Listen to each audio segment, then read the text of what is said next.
नमस्कार, पुरवैया मुहिम में आपका स्वागत है। मैं हूं सुमित झा। महात्मा गांधी सेतु का नाम लेते ही आपके जहन में गाड़ियों का लंबा जाम, भूकंप सा थर्राता पुल, कई जगहों से झुका हुआ पिलर, मरम्मत का चल रहा काम, यही तस्वीरें उभरती होंगी। कभी एशिया का सबसे लंबा पुल का गौरव हासिल कर चुका बिहार का लाइफलाइन गांधी सेतु पिछले 9 सालों से इसी पहचान के साथ है। आलम यह है कि सरकार भी कह रही है पुल अब आखिरी सांसें गिन रहा है। सवाल है कि आखिर ये नौबत कब तक रहेगी? आखिर कब तक सियासत का भेंट चढ़ता रहेगा गांधी सेतु? आखिर कब तक वेंटिलेटर पर रहेगा गांधी सेतु? जी पुरवैया ने छेड़ दी है इन सवालों के साथ बड़ी मुहिम। हम न सिर्फ पुरवैया मुहिम बल्कि न्यूज बुलेटिन में भी इन सवालों को खड़ा करते रहेंगे जब तक इन सवालों का मुकम्मल जवाब ना मिले। कभी एशिया का सबसे लंबा पुल का गौरव रखने वाले महात्मा गांधी सेतु भरी जवानी में मौत के कगार पर है। बिहार की लाइफलाइन कहा जाने वाला पुल अपनी आखिरी सांसें गिन रहा है। पुल पर फर्राटे भरती गाड़ियों की रफ्तार कभी भी थम सकती है। मैं गांधी सेतु, यही नाम दिया था ना आप लोगों ने। 32 साल का हो चुका हूं।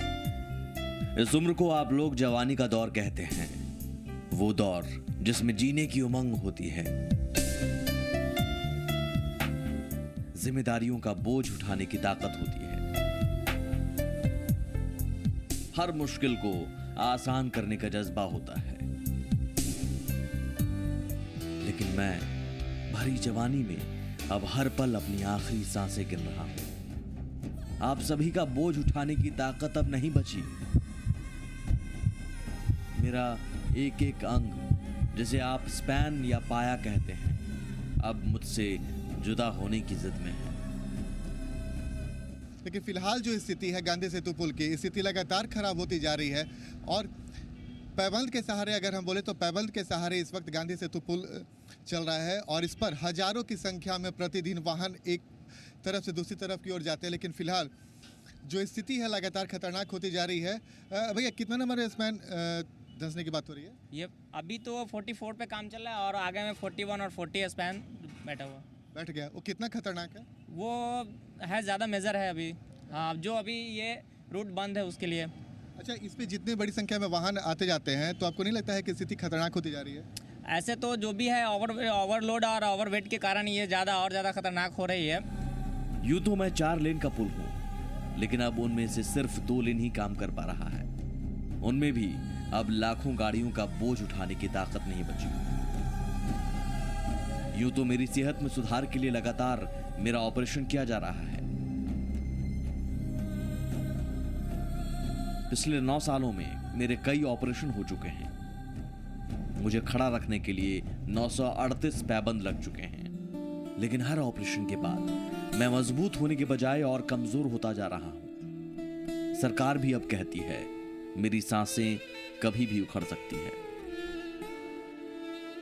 पुल पर तो हम लोग उसको चला रहे हैं और हेवी व्हीकल्स, जो बड़े वाहन हैं, व्यापार का जो काम है वो बंद है पूरे उत्तर बिहार और दक्षिण बिहार के बीच। लेकिन हम लोग सिर्फ उस पुल को चलाना है, इसलिए उस पुल को चला रहे हैं, आवागमन को रखे हुए हैं जारी। नहीं, दुर्घटना की अभी कोई संभावना नहीं है, लेकिन आने वाले समय में परिस्थिति तो और खराब होगी। कोई परिस्थिति तो अच्छी नहीं है। पुल को बंद भी किया जा सकता है क्या? जिस तरीके नहीं, अभी पुल बंद करने की कोई बात नहीं। मुझे आज भी याद है, लोग मुझे एशिया का सबसे लंबा पुल कहते थे। मैं खुशी के मारे फूला नहीं समाता। खुशी हो भी क्यों ना, 5575 मीटर लंबाई होना कोई छोटी बात थोड़ी ही ना है। याद है मुझे 32 साल पहले 1982 में मेरा उद्घाटन पूरे तामझाम के साथ हुआ था।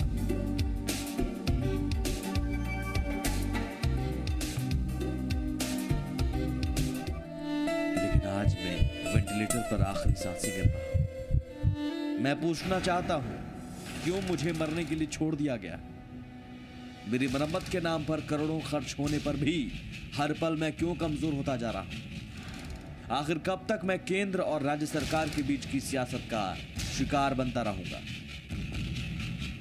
और भारत सरकार की जो लापरवाही है उसके चलते आज यह स्थिति पैदा हुई है। पूरे 2-1.5 महीना पहले भारत सरकार के जो परिवहन मंत्री हैं, भूतल परिवहन मंत्री श्री नितिन गडकरी जी ने पूरे देश के सामने वीडियो कॉन्फ्रेंसिंग करके कहा कि हम गांधी सेतु लेंगे। क्या हो रहा है? 1.5 महीने में कागज का पुर्जा तक नहीं आया, कोई प्रयास नहीं हुआ। तो इस तरह से घोषणा करना और राज्य के लोगों को एक अनिश्चितता की स्थिति में डालना, ये कहाँ का न्याय है? यानी बिल्ली खंभा नोचे की बात है। कुछ तो कर नहीं पाए तो अपनी असफलता को छिपाने के लिए केंद्र सरकार पर ठिकरा फोड़ना चाहते हैं, जबकि केंद्र सरकार के कामों से दुनिया में वाहवाही हो रही है। इससे उन्हें जलन भी हो रही है और ईर्ष्या भी हो रही है, इसलिए अपनी बात को ढकना चाहते हैं और इनके बातों में कोई दम नहीं है। सच्चाई ये है कि ये सरकार जीतन राम मांझी जी की सरकार या पिछले 1 साल से जो सरकार चल रही है वो सरकार पूरी तरह फेल है, कोई विकास काम नहीं हुआ है। इसीलिए केंद्र सरकार एक बहाना है, अपने पास जो इनके काम शुरू किए थे, जितने वादे जीतन राम मांझी जी ने किया था, उन वादों को उन्हें बताना चाहिए क्या हुआ। वो रोज वादे करते थे और वो वादे खुद भूल जाते थे। वो पता नहीं इस बेरहम सियासत की वजह से मैं कब तक वेंटिलेटर पर रहूंगा और कब तक मुझसे गुजरने वाले लोग जाम का दंश झेलते रहेंगे। सरकार तो आप लोग ही चुनते हैं ना, जरा पूछिए ना सरकार से इन सवालों का जवाब। मेरे हालात और मेरा दर्द आप तक पहुंचाने के लिए जी मीडिया से आनंद अमृतराज, ब्रजमोहन पांडे और विकास आनंद का शुक्रिया। ये दर्द है गांधी सेतु का। जी हां, गांधी सेतु के बिगड़ते हालात और मरम्मत के नाम पर हो रहे खर्च को लेकर पुल से गुजरने वाले लोगों की क्या राय है, ये भी हमने जानने की कोशिश की। बिहार और दक्षिण बिहार का संपर्क टूट जाएगा। आप लोगों को कितना नुकसान आएगा? हम लोग को बहुत ज्यादा नुकसान आएगा। पर डे आते जाते हैं। हम लोग मध्यम वर्गीय और पुल पे ही डिपेंडेंट है। हम लोग का बिजनेस ट्रांसपोर्ट का है। पुल बंद होने की वजह से सारा काम हम लोग का ऐसे ही ठप पड़ा हुआ है। रोज आवागमन होता है? जी, रोज आना जाना। तो लग रहा है सर बहुत दिन से चल रहा है, देख रहे हैं हम लोग तो ड्यूटी करते हैं जाम फुराने के लिए, अपना एनी टाइम लगे हुए रहते हैं सब। उनका स्थिति देख के क्या लगता है आपको? तो हमको कुछ बुझा ही नहीं रहा सर। लेकिन जी पुरवैया ने छेड़ दी है बड़ी मुहिम, बिहार की लाइफलाइन को बचाना है और जरूर इसमें आपका भी सहयोग चाहिए। आप भी हमसे जुड़िए और अपनी बात रखिए, अपनी आवाज पहुंचाइए सरकार तक। आखिर कब तक सिर्फ सियासत ही होती रहेगी? हमारे साथ एसएन सिंह साहब हैं, इंजीनियर हैं और लगातार गांधी सेतु को लेकर वो कई सारे प्रपोजल भी वो बनाते रहे हैं, इन सारे एक्टिविटीज में शामिल रहे हैं, कई सारे सुझाव भी वो देते रहे हैं। हम उनसे भी जानेंगे कि आखिर क्यों ऐसी वजह है कि गांधी सेतु का मरम्मत हो रहा है 9 सालों से, लेकिन मरम्मत होने के बावजूद लगातार वो आखिरी सांसें ही गिन रहा है, जर्जर होता जा रहा है। मरम्मत के बाद सुधार होना चाहिए, जबकि आप भी हमसे जुड़ सकते हैं। लेकिन सिंह साहब, सबसे पहला सवाल आपसे, 9 सालों में कितना खर्च हुआ होगा गांधी सेतु की मरम्मत पर? 100 करोड़ से कुछ ज़्यादा ही हुआ होगा। 100 करोड़ से ज़्यादा हुआ होगा। और 100 करोड़ से ज़्यादा अगर खर्च होता है किसी पुल पर मरम्मत के नाम पर, तो उसमें सुधार होना चाहिए। हाँ, अगर किसी चीज़ को सुधार करने के लिए आप अगर काम करें तो सुधार हो सकता है। तो यहाँ पर अगर सुधार आपको दिख रहा है? नहीं, किसी चीज़ को अगर सुधार करने के लिए कोई काम करें तो सुधार हो सकता है। अगर उसमें एक्सपेरिमेंट करके अपना पर्सनल इंटरेस्ट अगर उसमें सॉल्व करना चाहे तो सुधार नहीं हो सकता है। ये बात कोई नई नहीं है। ये बात 2003-2004 में जब इसका पहला प्री स्टेशन का टेंडर निकला था, फ्रेसनेट ने बनाया था, तो फ्रेसनेट ने जो टेंडर बनाया था तो वो जानता था फ्रेसनेट कि ये उठने वाला नहीं है, ये ऐसा हो ही नहीं सकता है, क्योंकि ऑल ओवर दुनिया में इस तरह का ब्रिज का बहुत सा इंस्टांस है कि क्या उसके लिए क्या किया गया, लेकिन इन्होंने सब कुछ छोड़ के जानते हुए भी, चूंकि इनका करप्शन की लूट खसूट बस लूट। और आते हैं हम आपके पास, एक कॉलर हमारे साथ हैं, पवन समस्तीपुर से। जी पवन जी। नमस्कार सर। नमस्ते सर, आपका चैनल को नमस्कार मेरे तरफ से। मैं ये बोल रहा हूँ सर, मैं कभी भी जाता आता हूँ तो पटना पुल पर देखते हैं 2-4 चौकीदार, एक जनरेटर, एक जेसीबी लगा हुआ रहता है। हम लोग 4-4 घंटे फंसे हुए रहते हैं। और ट्रैफिक पुलिस और प्रशासनिक पुलिस, वो लोग सोए हुए रहते हैं, दारू पी के माफिया रात को पैसे ले लेकर जो है ट्रक को पास करवाते हैं। अधिकारी और नेता और वहाँ का माफिया सब मिला हुआ है सर, सारा पैसा लूट लिया बिहार को सर। और वर्तमान सरकार सोच रहा है अब तो थोड़ा दिन रहना ही है, जो लूटना है से लूट लो। और जो केंद्र को बदनाम करते, केंद्र से पैसे जाता है वहाँ खर्च नहीं होता है सर, शौचालय टॉयलेट के लिए हर चीज के लिए पैसे जाता है, खर्च नहीं हो पा रहा है। बीडीओ से लेकर सीओ तक सब लूट मचा रखा है सर। लेकिन पवन जी, हम आप मिलकर आवाज उठाएंगे तो कुछ ना कुछ होगा, और इसलिए जी पुरवैया ने मुहिम छेड़ दी है। एक ही तो बात है सर, आप एक दिन कैमरा घुमाइए ना सर पुल के ऊपर। अरे सर एक दिन क्या, हम रोज ही कैमरा घुमा रहे हैं पवन जी, रोज ही कैमरा घुमा रहे हैं, आप देखते रहिए जी पुरवैया। कहाँ हो रहा है सर, उस स्टाफ पर लूट हो रहा है सर। बिल्कुल इंतजार कीजिए, इंतजार कीजिए थोड़ा। अगर कोई बहरी सरकार है, कोई बहरा सिस्टम है तो आवाज पहुंचाने में वक्त लगता है, जोर से आवाज करना पड़ता है। तो हम आप मिलकर जोर से आवाज करेंगे तो जरूर पहुंचेगी आवाज। शुक्रिया कॉल करने के लिए। एक और दर्शक हमारे साथ मौजूद हैं जी, अपनी बात रखिए। नमस्कार सर। नमस्ते सर। हेलो जी, कहिए सर। ऐसा है, अभी जो सरकार जो है फिलहाल का मांझी जी से तो हमको नहीं लग रहा है सर, इनसे कोई उम्मीद नहीं कीजिए, तो इनसे कुछ होने वाला है। जो सर होगा तो आगे से ही होगा सर, जो केंद्र सरकार जो करेगा वही होगा, हमको लग रहा है इनसे कुछ नहीं होने वाला है सर। लेकिन केंद्र सरकार भी कहाँ कुछ कर रही है, विडंबना तो ये है कि... सर क्यों नहीं करेगा सर आगे तक सर, इसको और 2-3 दिन तक इसको रिपीट चलाइए, क्यों नहीं करेंगे। अरे सर, हम कल भी हमने मुहिम छेड़ी, आज भी हम इसलिए हाजिर हैं। हम डिबेट में भी हम इसी मुद्दे को लेकर आएंगे, न्यूज बुलेटिन में भी हम इस मुद्दे को लेकर आएंगे। हम बार बार कह रहे हैं कि हमने मुहिम छेड़ दी है जी पुरवैया ने, आप लोगों का साथ चाहिए। बहुत शुक्रिया कॉल करने के लिए। सिंह साहब, जो दर्शकों का भी आपने सुना, दर्शकों की भी बातें, तंग आ चुके हैं, आजिज आ चुके हैं। रोज गुजरते हैं, हम भी गुजरते हैं तो देखते हैं 9 सालों से 10 सालों से यही देख रहे हैं, एक लेन बंद, वहां पर जनरेटर कैंप लगा हुआ, कुछ ना कुछ खटखुट हो रहा है। हो क्या रहा है? देखिए, हमने तो पहली बात बता दिया कि इसका मरम्मती का काम जो था, मरम्मत के लिए नहीं था, ये लोगों का अपना सेल्फ इंटरेस्ट था। अब जो सुनाई पड़ रहा है कि ये पुल गिरने वाला नहीं अभी रहेगा, लेकिन मैं तो एडवाइस करूंगा कि अब उस पर हैवी व्हीकल बंद कर दिया जाए और सिर्फ लाइट व्हीकल चलाया जाए किसी तरह से। लेकिन उसका भी असर तो व्यापार पर होगा। अब व्यापार पे हो या जिस पर हो, जब डिजास्टर होगा तब किस पर असर होगा। वही क्योंकि क्यों नहीं समय से पहले सरकार को तो जितने बिहार के जितने टॉप इंजीनियर थे उन लोगों ने सबने अपना एडवाइस बहुत पहले दिया था। इवन MP सिंह ने कहा था 2006 में अपना रिमार्क दिया था कि इसको रिप्लेस किया जाए स्टील सुपर स्ट्रक्चर से। Doctor CK Singh engineer in chief, उन्होंने कहा था, ये मेरे पास सारा उन लोगों का लिखा हुआ है। IC कुमार, उन्होंने कहा था।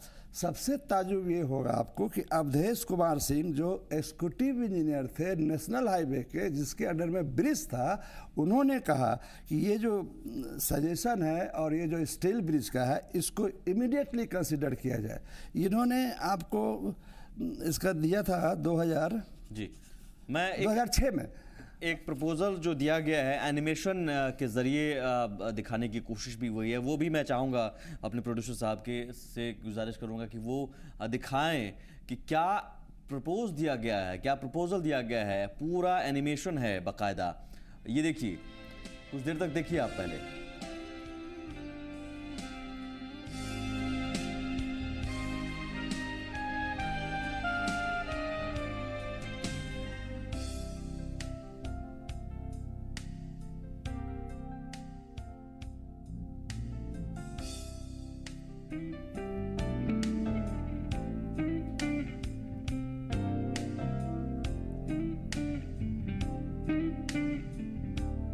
कैसे इस गांधी सेतु को मरम्मत बेहतर किया जा सकता है, सुधारा जा सकता है, ये उसका खाका है। एनिमेशन के जरिए हम आपको बता रहे हैं। जो प्रपोजल दिया गया है, एहसन सिंह साहब ने ये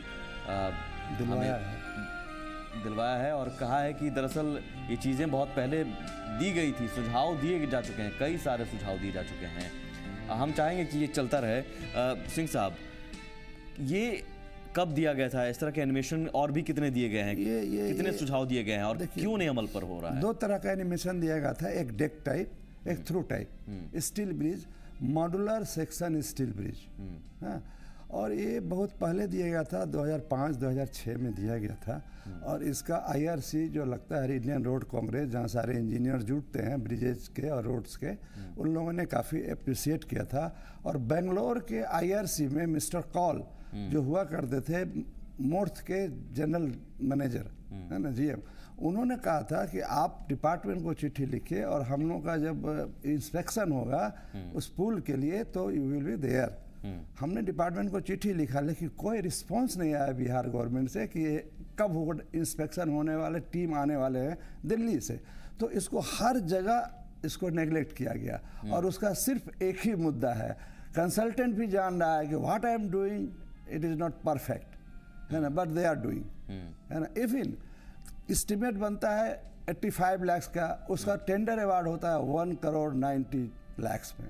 हम समझना चाहेंगे ये जो दिखा रहे हैं ये क्या इस एनिमेशन के जरिए क्या समझाने की, कैसे ये समझाने की कोशिश ये हुई है कि ये ब्रिज अगर इसको बनाया जाएगा इस तरह का तो हम इरेक्शन कैसे करेंगे इसको। इसमें ऊपर आप क्या, हाँ, हमने पहले पियर को जैकेटिंग करेंगे स्टील से, मॉड्यूलर स्टील से, और उसके बाद उसको उठाएंगे, उसके ऊपर फिर बेयरिंग लगाएंगे और एक लेन पहले 2 गडर होता है, इनर गडर आउटर गडर, तो उसका इरेक्शन करेंगे। और ये चूंकि काउंटर बैलेंस होता है, जितना आगे करेंगे उतना पीछे करेंगे। एक गडर जब कर लेंगे फिर दूसरा गडर करेंगे, तो एक स्पेन जब कंप्लीट हो जाएगा उसका दूसरा स्पेन कंप्लीट करेंगे। 4 लेन मैंने ये सभी पिलर में, हाँ, जैसे 2 लेन है ना एक में, एक कंप्लीट हो जाएगा दूसरा होगा। इसको कहते हैं डेक टाइप, इसको इस स्टील स्ट्रक्चर को डेक टाइप कहते हैं। और जो नहीं सॉरी इसको बोलते हैं थ्रू टाइप, और दूसरा एनिमेशन आप देखेंगे वो डेक टाइप है। हम बिल्कुल, हम भी चाहेंगे कि दूसरा एनिमेशन भी चलाया जाए, दिखाने की कोशिश हम करेंगे।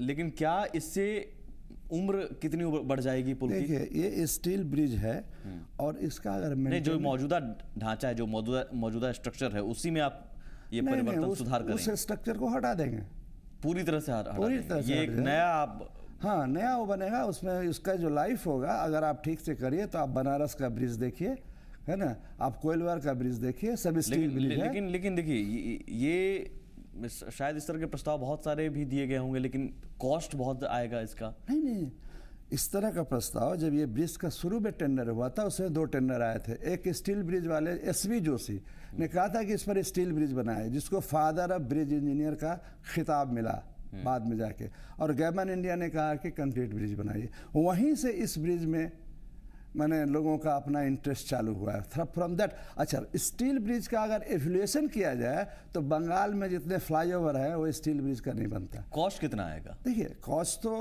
अब पूरा एवल्यूएशन करने पे आएगा, लेकिन सब विद इन द परमिसेबल रहता है कॉस्ट, समझे ना। फिर भी एट रैंडम देखिए, एट रैंडम किस टाइप का वहाँ शूट करेगा, किस टाइप का सजेस्ट होगा, डिस्कशन होगा, उसके बाद ही कोई कॉस्ट उसके बारे में बताया जा सकता है। नहीं तो अभी जो जैसे थ्रू टाइप है, सुना है खबरों में ये भी है कि ADB बैंक लोन दे रहा है। ADB बैंक की तरफ से भी टीम आई थी, एक अलग पुल बनाने की बात हो रही है।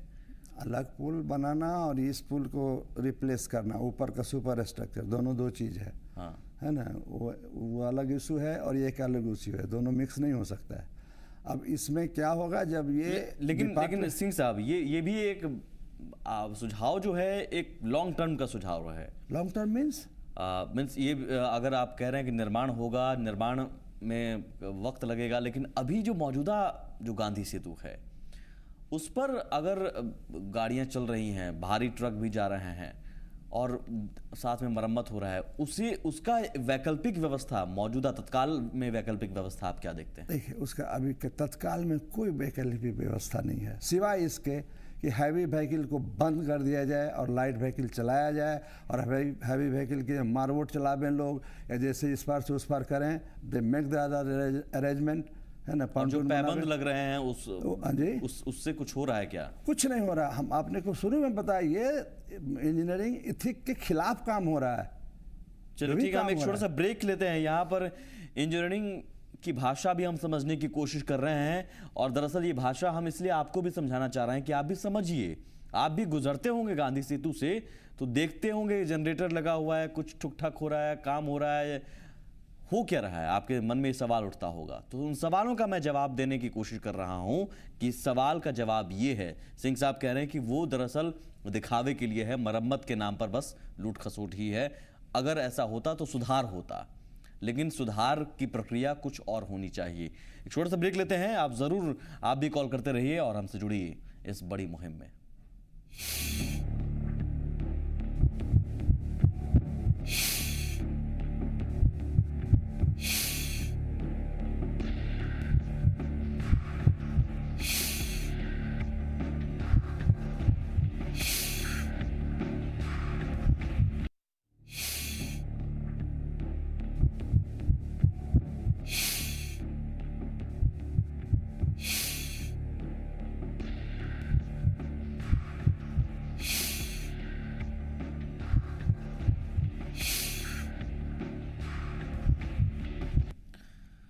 दरअसल गांधी सेतु को बचाने की कोशिशें कई हुई, लेकिन सिर्फ वो कोशिशें खानापूर्ति ही साबित हुई।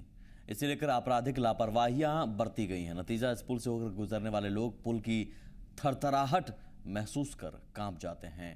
विकास आनंद ने इस कंपन का जायजा लिया।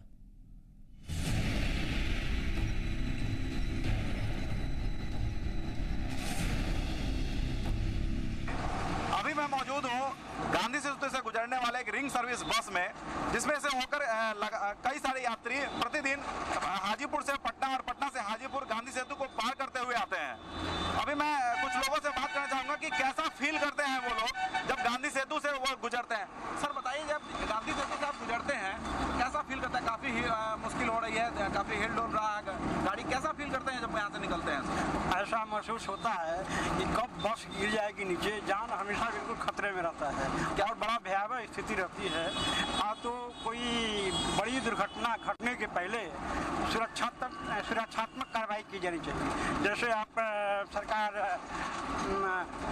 इलाज के पहले फीस ले लेती है, स्कूल में बच्चों को पढ़ाने के पहले फीस ले लेती है, गाड़ी खरीदने के पहले रोड टैक्स ले जाते हैं, तो फिर एक घटना होने के बाद सुरक्षात्मक कार्रवाई की जाएगी। ये तो उचित नहीं है जान माल के लिए और जनता के लिए। या तो इस पुल को बंद कर देनी चाहिए, या नहीं तो इसको पूरी तरह से मरम्मत कर दी जानी चाहिए। क्या कहना है कि पुल को बंद कर देना चाहिए? कुछ और भी हमारे साथ यात्री मौजूद है। सर, आप जब यहाँ से निकलते हैं इस पुल से होकर के, तो कैसा महसूस करते हैं? हम लोग बहुत इसलिए पड़ता है कि इस पुल पर जाने के बाद बहुत डर लगता है और कष्ट काफी पड़ता है, शरीर में दर्द उखड़ जाता है, यही हमारा महसूस पड़ती है। इसलिए इस पुल नया जरूरी है। क्या ऐसी मजबूरी है कि आप रोज पुल से गुजरते हैं? इसको बिजनेसमैन है, मैं व्यापारी हूँ छोटा, इसलिए रोज आता जाता हूँ। आप सर बताएं कि क्या लगता है, आप प्रतिदिन यहाँ से गुजरते हैं, आते जाते हैं, क्या लगता है आपको? कहीं इस पुल से क्रॉस करने के पहले ये दिमाग में दो बातें बन जाती है कि शायद जहाँ जा रहे हैं वहाँ पे हम टाइम पे पहुँचेंगे या नहीं, क्योंकि जाम बहुत लगी हुई रहती है।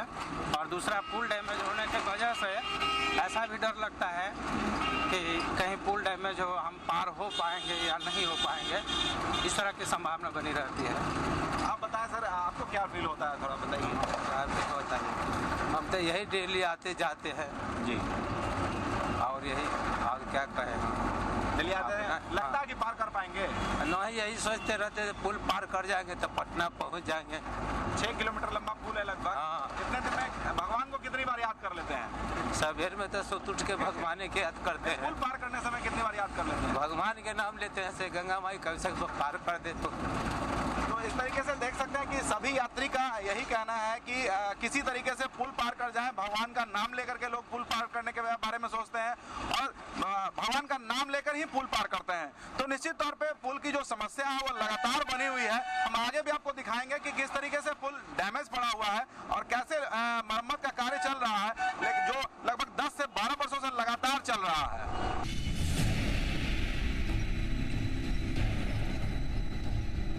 1982 में बने इस पुल का उद्घाटन तत्कालीन प्रधानमंत्री स्वर्गीय श्रीमती इंदिरा गांधी ने किया था। तब किसे पता था कि 32 सालों में यह पुल बूढ़ा हो जाएगा। लगभग 87.7 करोड़ की लागत से बने इस पुल से 140 करोड़ रुपए टोल टैक्स के रूप में वसूले जा चुके हैं। इस खबर को मीडिया में प्रमुखता से दिखाए जाने के बाद इसका टोल टैक्स बंद किया गया था। पिछले 10 वर्षों में लगभग 100 करोड़ से अधिक इसके मरम्मत में खर्च किया गया है, लेकिन अब भी इसकी हालत जर्जर बनी हुई है। बगैर इसके मरम्मत कराने के राज्य और केंद्र सरकार इस पे राजनीति करने में लगी हुई है। शायद यही वजह है कि इसकी हालत आज भी 87 करोड़ रुपए बनाने में और 100 करोड़ रुपए इस पे मरम्मत पे खर्च किए जाने के बावजूद भी जर्जर बनी हुई है। विकास आनंद, जी मीडिया, गांधी सेतु। और उपेंद्र हमारे साथ हैं, दर्शक पटना से। जी उपेंद्र जी। देखिए सर, हर आदमी का अपना अपना समझ होता है। हमारे समझ से तो ये है कि इस पुल पर सभी गाड़ियां जो है कि जो चल रही है या चली है, लेकिन किसी खास जगह पर ही जो है मरम्मत जो है कि खराबी आने के कारण हमें तो लगता है कि उस मरम्मत के ही नाम पर लूटने के फेर में और अज्ञानी कारीगर कहिए, ठेकेदार कहिए, जो भी कहिए, उनके चलते ये पूरा पुल को ही लोग बर्बाद कर दिया। यदि वजन कारण होता तो यहाँ से लेके वहां तक 6 किलोमीटर का वो पुल है और सारी जगहों पर इस तरह का समस्या आ सकता था।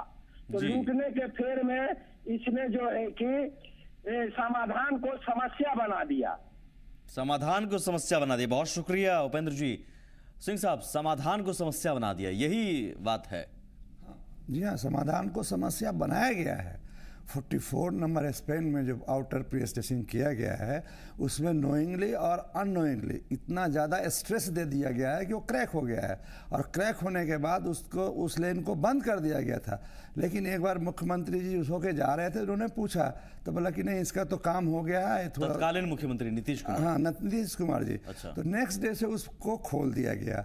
तो खोल देने के बाद क्या हुआ कि उस पर जब गाड़ियां चलने लगी तो धीरे धीरे उसमें गैप बढ़ गया, और जब लटक गया तो फिर उसको बंद कर दिया गया। उसके बाद फिर उसी कंपनी को बुलाया गया, फ्रेशनेट कंपनी को, कि कोई सोल्यूशन दीजिए। मतलब एक ही काम किया गया, बिगाड़ा गया, फिर काम किया गया। नोइंग अननोइंग नहीं, उन्होंने ज्यादा स्ट्रेस दिया। हम तो जनता तो यही पूछेगी कि साहब आपने एक बार काम किया, पैसा मिल गया, फिर आपने बिगाड़ दिया, फिर आप काम कर रहे हैं। जैसा उन्होंने बताया कि समस्या समाधान को ही समस्या बना दिया। और शायद ये बनाया इसलिए कि जनता की गाढ़ी कमाई लूटी जा सके। इन 10 सालों में तो यही हो रहा है मेरे ख्याल से। हमारे साथ अविनाश है मौजूद, दर्शक। जी अविनाश जी।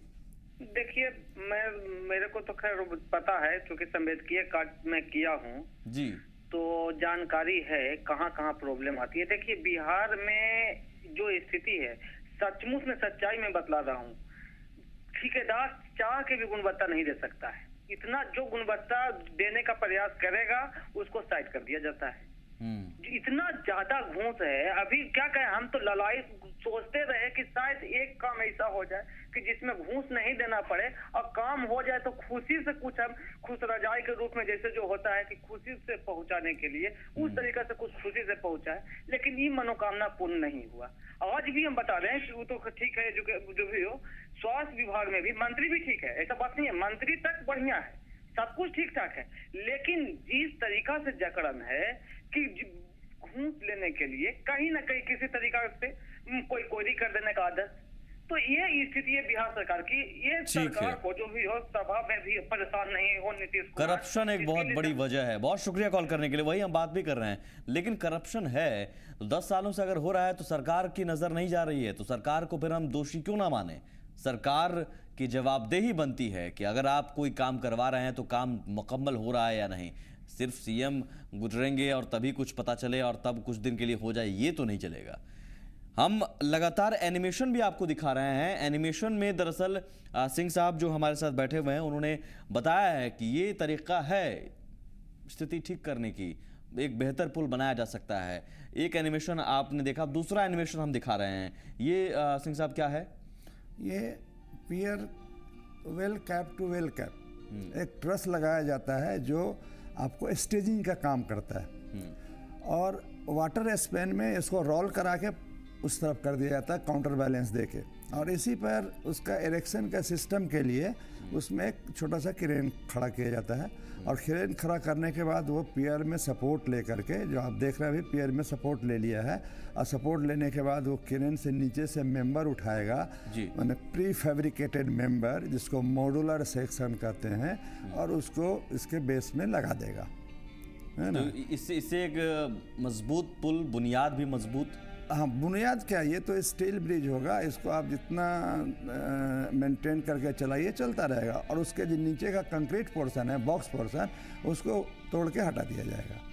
क्या ये मौजूदा पिलर में हो सकता है, क्या लग सकता है क्या? मॉड्यूलर पिलर में भी लग सकता है। अभी जो मौजूदा हाँ, वो पुल है मॉड्यूलर ही है, वो मॉड्यूलर ही है, उस हिसाब से नाप के उसका जिग बना के उसका वेल्डिंग करके लगाते हैं, मॉड्यूलर। मजबूती जो गांधी सेतु अभी है उसमें भी हो सकता है, उसमें भी नीचे पियर में लगा सकते हैं, लेकिन अब जो स्पेन झुक गया है उसके ऊपर तो आप कुछ नहीं कर सकते हैं, उसको उठाना भी मुश्किल है और उस पर आप चला भी नहीं सकते हैं। और हम तो कहेंगे बिहार सरकार को हाथ जोड़ करके कि भाई तुम इस पर लाइट व्हीकल चलाओ, बस वगैरह चलाओ, और जो लोडेड ट्रक है उसके लिए जैसे एलसीटी पहले चलता था, है ना, उस पार से इस पार जाने के लिए वो अरेंजमेंट करो। अदरवाइज ये जो डिजास्टर होगा दुनिया का सबसे बड़ा डिजास्टर होगा।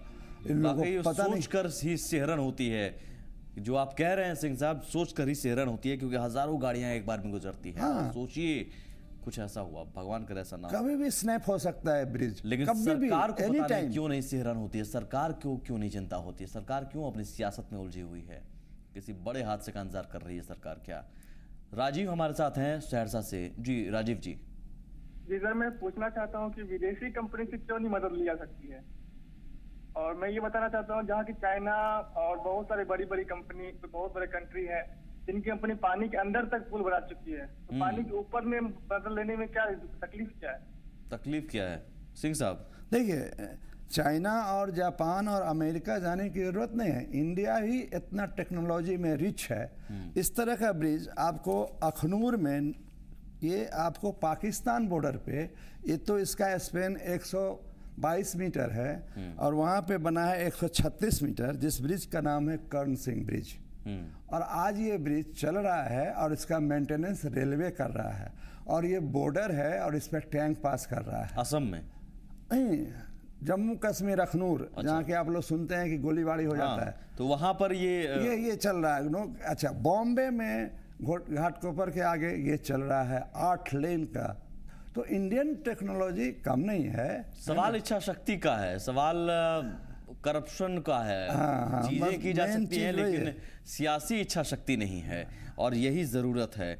हमारे साथ एक और कॉलर हैं लुधियाना से। जी, अपना नाम बताएं और अपनी बात रखिए। नौशाद बोल रहे हैं। जी नौशाद साहब कहिए। मैं तो एक ही बात कहना चाह रहा हूँ, बिहार की जनता जो है अभी आँख पर पट्टी बांधा हुआ है, और पूरे भारत के भी हम जनता को कह देना चाह रहा हूँ, इतना प्रधानमंत्री बना है, इतना कोई नहीं घूमा होगा जो इन्होंने अभी जो प्रधानमंत्री बने हैं। आज अमेरिका जा रहे हैं, शायद लंदन जा रहे हैं, शायद ऑस्ट्रेलिया जा रहे हैं। ये भारत को आदमी भारत ने जिताया है, भारत के प्रधानमंत्री बनाया है, उसको भारत में न देखना है कि कौन चीज कहाँ कमी है नहीं है, कि आज अमेरिका जा रहे हैं, लंदन जा रहे हैं। नहीं, अच्छा, गांधी सेतु पर क्या कहेंगे आप? गांधी सेतु की स्थिति के लिए क्या, कौन जिम्मेदार है? जो राज्य सरकार कहती है केंद्र है, केंद्र कहती है राज्य है, और ये सिर्फ मौजूदा सरकार में नहीं, कांग्रेस की अगुवाई वाली सरकार थी यूपीए, वो भी कहती रही कि नहीं राज्य की जिम्मेदारी है। तो ये सियासत तो आज से नहीं, पिछले 10 सालों से चल रही है। जी, मैं तो